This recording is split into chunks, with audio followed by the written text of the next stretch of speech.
I'm really lucky to be able to try out lots of different varieties of seeds. And so I thought today what I'd do is I'd go through some of the new varieties that I've sowed for the first time this year, or that I've sowed and used in different ways. And these are the top 10, 12 or something like that that really made the cut out of probably about 50 different things that we tried this year. So the first one is Annenheim peppers. So I really like these because they're really beautiful to look at. They're pretty prolific, and they're sweet when they're green and they're hot when they're red. And I just love them. We grew them in the polytunnel, but next year we're going to be growing them in a low tunnel. We found that the low tunnels are just as good as the polytunnel. You don't need the height with a lot of the peppers that you've got in the polytunnel. So we're going to stick with tomatoes mainly and melons and things like that, things that can grow really high in the polytunnel next year, and use the low tunnel for the peppers. So the next one was Cupidon French beans. These are a dwarf French bean. They're from real seeds. And they were just amazing. They were so prolific. I really loved them. They were really tasty, really easy to pick. And I think we got something like 3 times the yield off those that we did from the purple beans that we sowed in the same bed. And the quality of the beans was so much better as well. So the next one on my list, and this list is in kind of reverse order, so the best ones will be last, was Lavini. Now this is from Jerry at Grow Seed, and it was a really nice lettuce. Quite a surprise actually, because he recommends that you sow it and harvest it sort of this sort of size. Well, we let it grow on and you get a really nice frilly green lettuce, a bit like Lolla Rossa, but much nicer texture and taste, I think, than Lolla Rossa, and much more prolific, probably twice the yield off the same bed as that. So we're not growing Lolla Rossa anymore. That was one of the things that failed to make our cut. So the next one, trying to see my laptop from behind the camera, was Toughball onions. And yeah, so this is the first time that we've tried to overwinter onions sown from seed, and we picked Toughball and Shenshu Yellow. The Shenshu Yellow didn't do so well, but the Toughball did brilliantly. They were super reliable. All the different beds of them did really well, and almost none of them went to seed. They were just great. I was really happy with them, and of course because I was doing them from seed, I could module sow them, which meant that we got a nice mix of small onions and large onions. And yeah, I just can't complain about them. So we're doing lots of Toughball again this year, and they actually kept quite well as well. I mean, obviously we ate them first.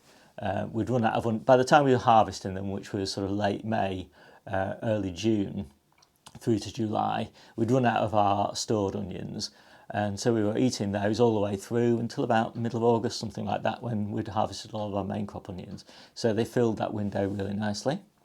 Next one was Leek Por Bella. Now, I've had a kind of, what would you say, slightly unsuccessful experience with leeks. Sometimes they were good, sometimes they were bad, sometimes lots of them ran to seed. These Por Bella, I sowed 3 successions of those, about, I don't know, 3 or 4 weeks between each succession, something like that. They all grew well, they all matured well. We've got big ones now, single sown. We've got ones that we module sowed, and 3 or 4 to a module, and they've grown really well. Whatever we've done with these Leek Por Bella, they've just thrived in all the different planting conditions that they experienced for the 3 successions.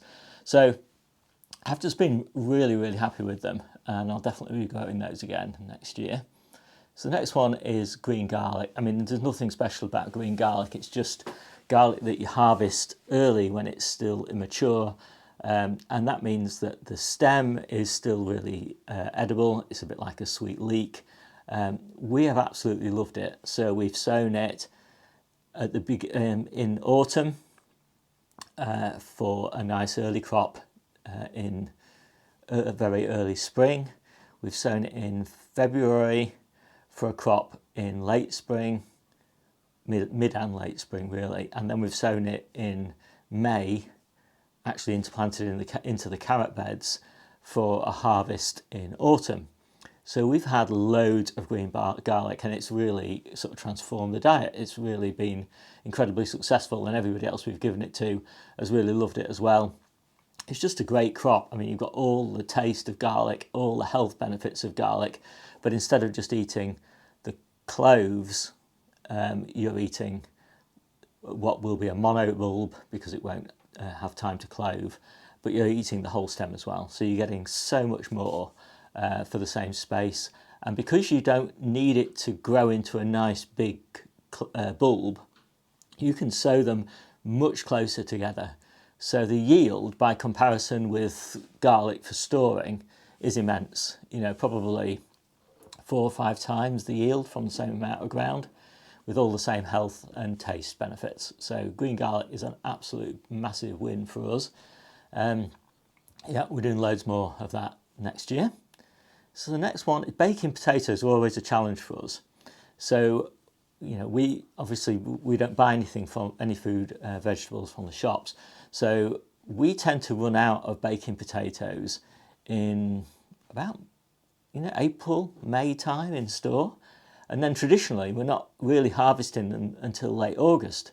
So that's a long time to be without baking potatoes when you love them as much as my family does. So I've been looking at ways to get baking potatoes earlier, and we've tried 2 things this time. So the first one was Arran Pilot, and you look in the description of the video for all the dates, but I think we planted those in March, the beginning of March, inside, so they germinated nice and quickly.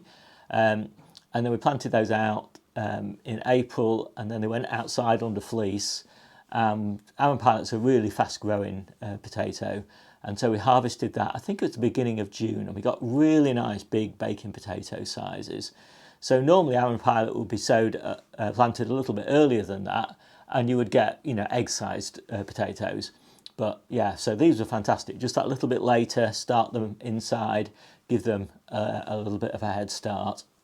And yeah, so that was fantastic. So if we're running out of them in April, May, but we're getting them again at the beginning of June, well, that's not so long to wait. So that was a really big success. But Arran Pilot, they're not keepers really, so they're not going to keep for more than a few weeks. And that's where Charlotte comes in.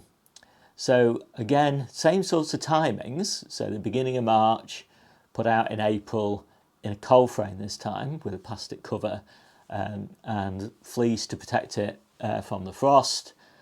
And they really enjoyed the sunniest months for us are April, May and June. And so that's when they were out in the ground growing, enjoying that nice microclimate in the cold frame. April, May and June, and then we harvested them at the end of June actually, but effectively the beginning of July. So just as the Arran Pilot were running out, we had the Charlottes, and of course Charlottes are keepers, so we were eating those all the way through until the main crop were ready. So basically, by using that technique, we've had baking potatoes pretty much for the whole of the year. So that's a massive bonus. Now, we really love spring onions. We grow all sorts of different types of spring onions, but the real highlight this year has been North Holland Blood Red. So that is a beautiful red spring onion. It's only on the outer skin. Once you peel it all off, it goes sort of light lilac and then it goes to white. But it looks absolutely beautiful. It's so sweet. It's so crunchy. It's just the best spring onion. We absolutely loved it. So next one is a sweet corn that lives up to its name. Incredible. So we planted that one, interplanted it into the squash bed. So squash has a lot of space between plants, sort of 1.2 meters or something like that. So there's plenty of space to put sweet corn in little blocks, and we did blocks of 5 in between the plants, in between the squash plants. And the squash plants didn't seem to mind at all. We got a fantastic crop of squash. I think Debbie was saying it's like 50 squashes or something like that off that bed. And we got a fantastic yield of sweet corn as well. So we're really pleased with it. We've often grown swift, but with swift you really only get really one, maybe two good cobs, and I think we got three. Always got two good ones, and sometimes got three off the Incredible. So yeah, we were really, really happy with that, and we'll definitely be doing that one again. So the next one is Tokyo cross turnips. Now, we've grown turnips before, and we haven't had a huge amount of success with them. And so we've used them for the greens, and the actual roots themselves have been reasonable, but nothing to sort of write home about. But this time we grew Tokyo cross turnips, and again, they've been a bit of a revelation to us.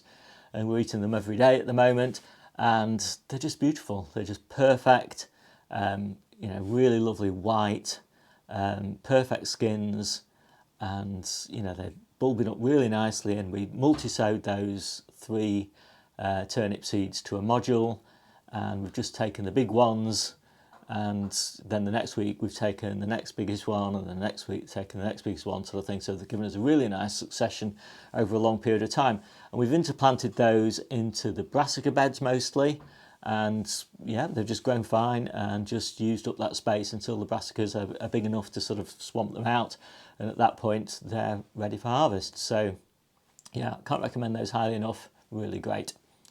So the next one is Mikado spinach. Now, we grow a lot of spinach, all sorts of different varieties. My absolute favourite, oh no, I'll keep that for another video. But this is about the best one for this year, from this year's selection of seeds. And it's Mikado. Now, what makes it special, Mikado, is that it's a summer spinach. So we don't normally do any true spinach over summer because it just bolts too quickly. So we do New Zealand spinach, which doesn't bolt very fast, and it's really good and everybody really likes it. But the problem with New Zealand spinach is that it's really slow to pick because the leaves are really quite small. It's quite fiddly to pick them off the stem.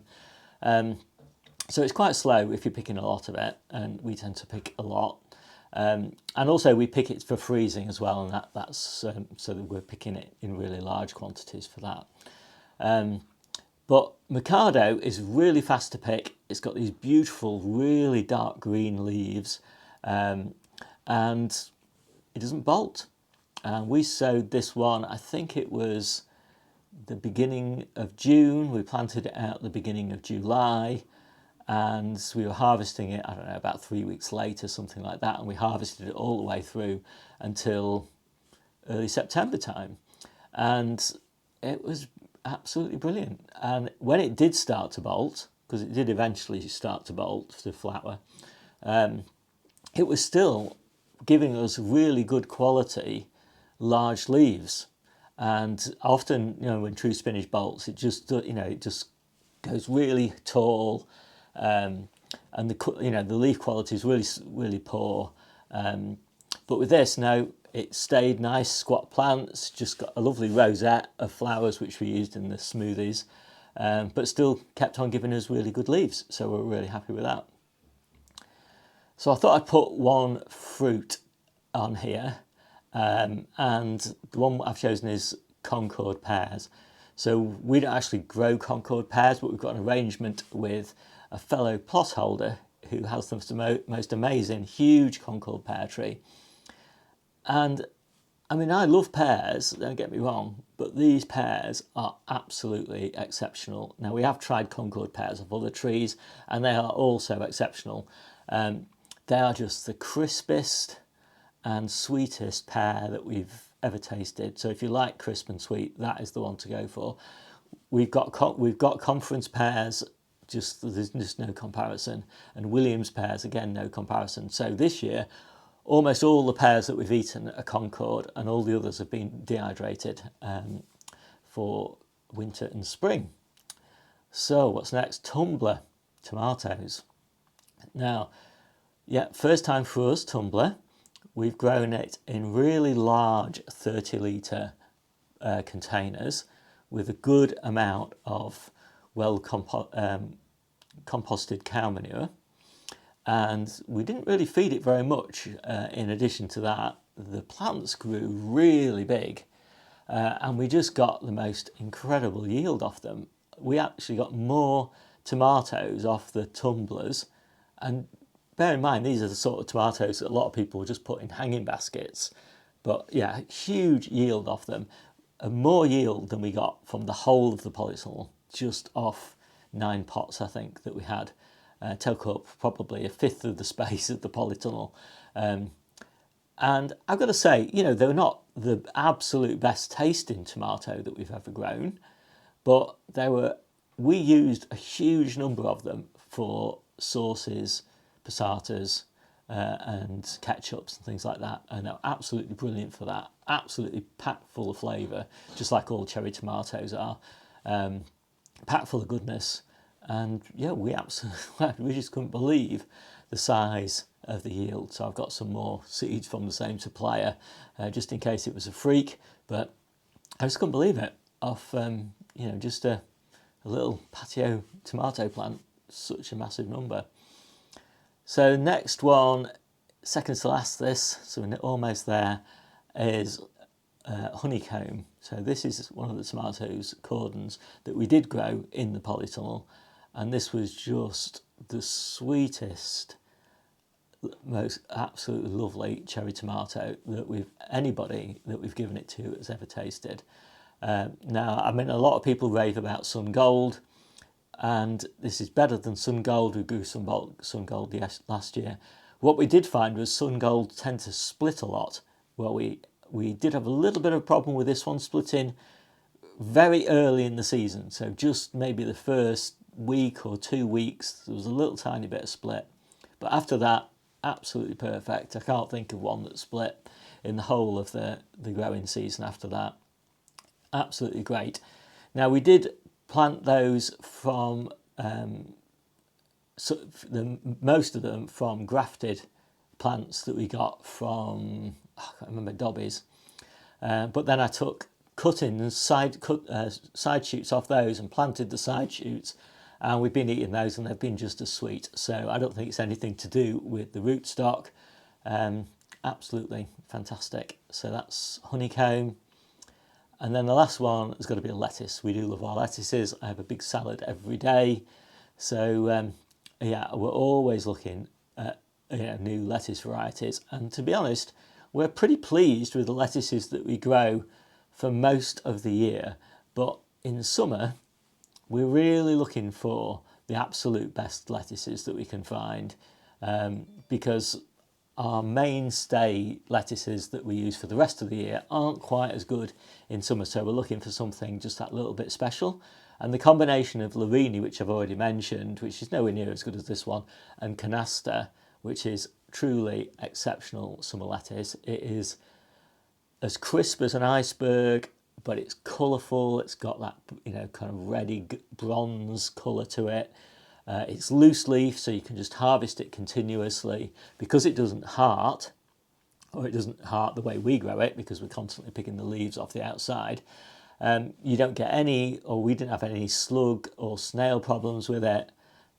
Normally our iceberg lettuces are just riddled with slugs and snails, so we don't really bother growing them anymore.